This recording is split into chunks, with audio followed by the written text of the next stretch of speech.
Happy Saturday morning. And it's time for Saturday morning stories. And we're going to read The Composer is Dead, music by Nathaniel Stuckey. Even though this is Mahler work by Nathaniel Stuckey, but that's in the background. But let's enjoy the story that was.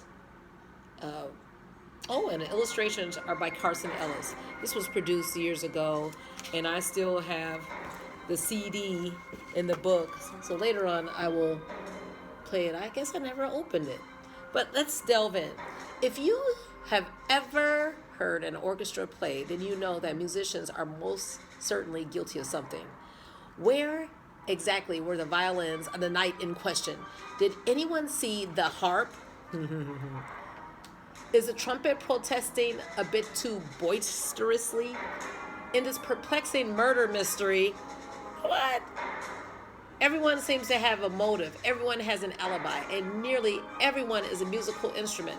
But the composer is still dead.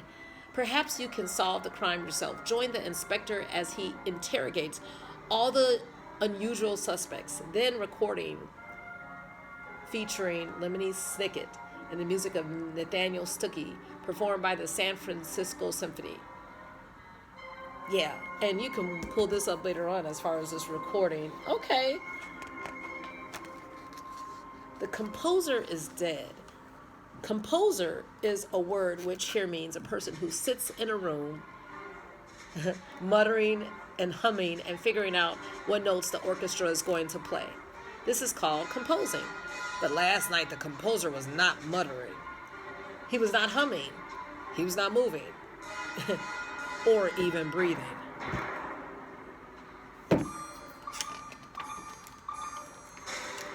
This is called decomposing.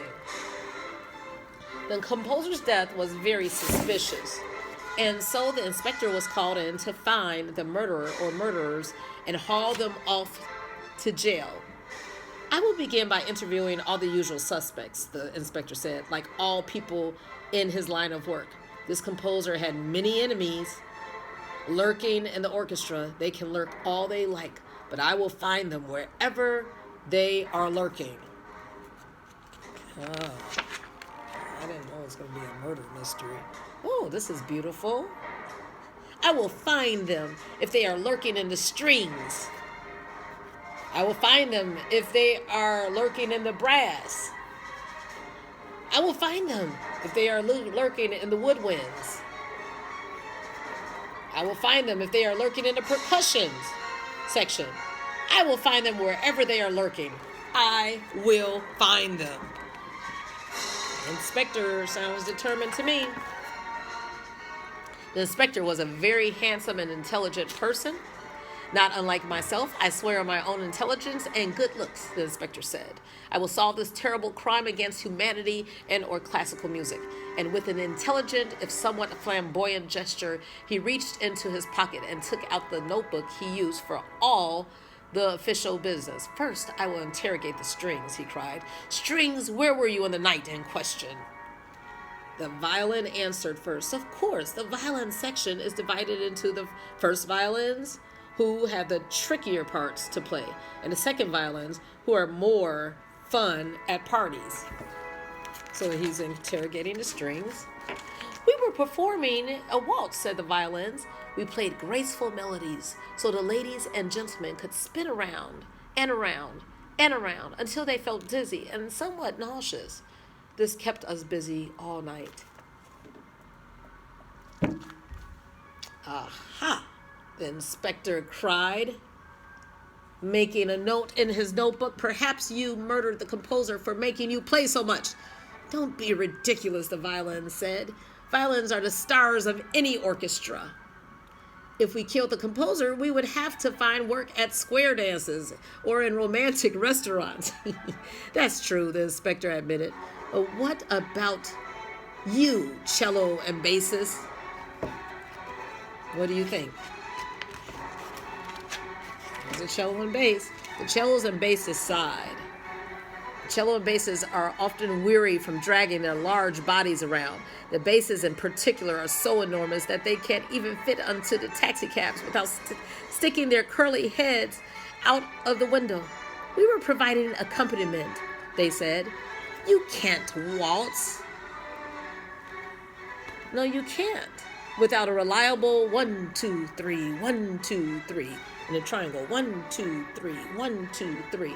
It's boring, but it's steady work. I remember renting for my son a cello because I thought that would be a good instrument to calm him down versus the saxophone. But boy, did I make a mistake. I wish I let him.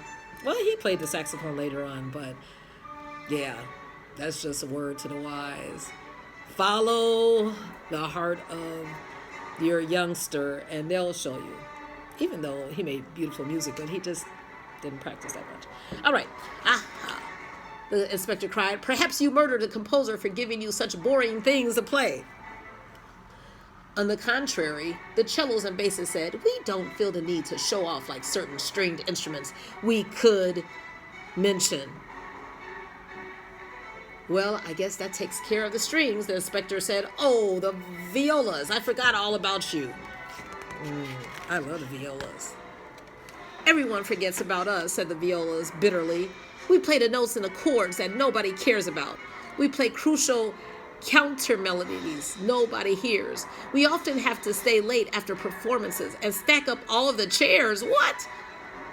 We spent last night feeling sorry for ourselves as usual, but we did notice that the concertmaster was acting strange. She was talking and laughing with the composer and carrying a strange black case. The concertmaster is the best violin player in the entire orchestra and is often accused of treachery.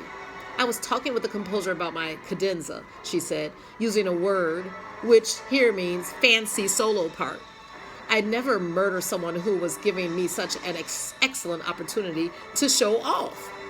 And a viola, deep, medium, like an alto, mellow sound. It's beautiful. I think it sounds better than a violin. You all have very good alibis, the inspector said, taking his notes in his notebook, but the composer is still dead. Perhaps the murderer is lurking in the woodwinds. Where were you last night, woodwinds? Speak up! Speak up! We were doing bird imitations, yes, said the flutes, the shiniest and highest pitched of the woodwinds. It seems like that's all we ever do, whenever the orchestra needs a bird. Aha! The inspector cried. Perhaps you murdered the composer for making you act like birds. Don't make us laugh, the flutes cried. We're much too wimpy and high-pitched for murder. Ask the reed instruments. They're much sneakier than us. Oh, that's cute. Some stereotypes going on here. Oh my goodness, this might be a part 2 to this book. Sneaky, said the clarinets. We're not sneaky. By the way, Inspector, that's a very handsome jacket you are wearing. Oh, thank you, said the inspector.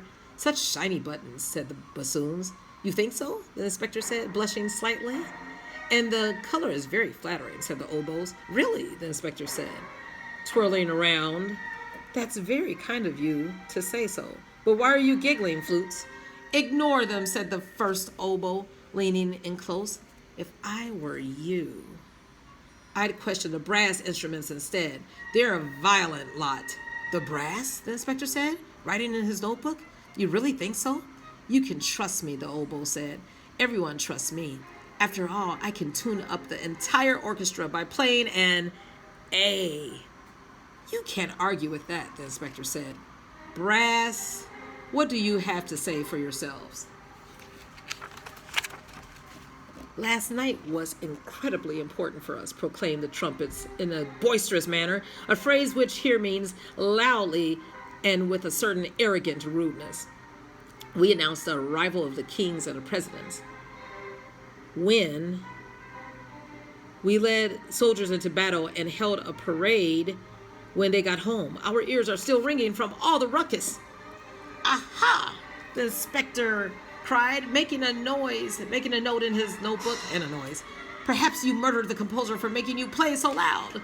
We love being loud, the trumpets replied. Brass instruments are brassy by nature. Besides, loud is patriotic, and we suspect the murder was committed by a foreigner. A foreigner? The inspector repeated. What say you? French horns? You have a strange accent. The French horns did not understand the question and began murmuring a story about the old country. They really don't call it the French horns anymore. They just call it horns. Leave the French horns alone, the trombone said. They were in such a state that we took them out to the club to cheer them up. We ordered a few bottles of expensive wine and then took the stage swinging and dancing until dawn. All right. We were there too, said the percussion instruments, barging in as only percussion instruments can do. We drummed, we percussed, we employed xylophonists and symbolism. Oh, that's too cute. We heard the beat and beat the herd. We struck up and got down. We conquered the concert, battered the band, agitated the audience, rattled the roof, and got the phone numbers of several very attractive young sailors. By then, we were beat, too exhausted to commit murder. And what about you, Tuba? The inspector said. Were you involved in these distasteful shenanigans? No, the tuba said. I'm a confirmed bachelor. I was home all night playing cards with my landlady, the Harp, taking sips of warm milk from my little blue cup. The inspector flipped through the pages of his notebook and scratched his handsome head with a well-manicured hand. I'm utterly baffled, he said. I've questioned all of the instruments in the orchestra, and none of them seem to be the murderer. The violins waltzed, the cellos and basses provided accompaniment, the violas mourned their fate while the concert master showed off, the flutes did bird imitations repeatedly, and the reed instruments had the good taste to admire my jacket. The trumpets held a parade in honor of our great nation, while the French horns waxed nostalgic about something or other. The trombones had too much to drink, the percussions beat the band, and the tuba stayed home playing cards with his landlady, the harp, taking sips of warm milk from a little blue cup. But the composer is still dead. A strange noise caught the inspector's ear. Of course, he said, the conductor. You've been murdering composers for years. In fact, wherever there's a conductor, you're sure to find a dead composer. Beethoven dead, Bach dead, Brahms dead, Mozart dead, Haydn dead, Schubert, unfinished but dead, Mahler dead, Chopin, romantic but dead, Tchaikovsky, dramatic, dead, Stravinsky, ecstatic, dead, Schoenberg, incomprehensible but dead, Berlioz, dead, Purcell, dead, Prokofiev, dead, Debussy, dead, Vivaldi, Wagner, Sibelius, Ives, Ando, Britten, Mendelssohn, Scriabin, Liszt, Messiaen, Copland, Cage, Dvorak, Shostakovich, Ligeti, Lutosławski, Corelli, Bellini, Puccini, Rossini, Scarlatti, Busani, Boccherini, Verdi, J.C. Bach, W.F. Bach, C.B.E. Bach, Offenbach. Dead composers litter the musical world, and it's all because of one man and one little stick. Arrest him at once. Not so fast, said the entire orchestra in unison. The conductor didn't work alone. All of us have butchered a composer at one time or another. But we also keep composers alive. Without strings and woodwinds, without brass and percussion, there would be no composing at all, except for various kinds of non-orchestral music. If you want to hear the work of the world's greatest composers, you're going to have to allow for a little murder here and there. But that's injustice, cried the inspector. Those who want justice, said the orchestra, can go to the police. But those who want something a little more interesting should go to the orchestra. Lemony Snicket claims he was nowhere near the scene of the crime. He's the author of several other unpleasant stories. Nathaniel Stuckey is an accomplished living composer who is not entirely above suspicion. And Carson Ellis' illustrations have been seen on the books, compact discs, and concert stages. She cannot confirm her whereabouts on the night the crime took place. Guys, let's enjoy and let's make music and let's bring life to others, even if you're in an orchestra or not. Good day.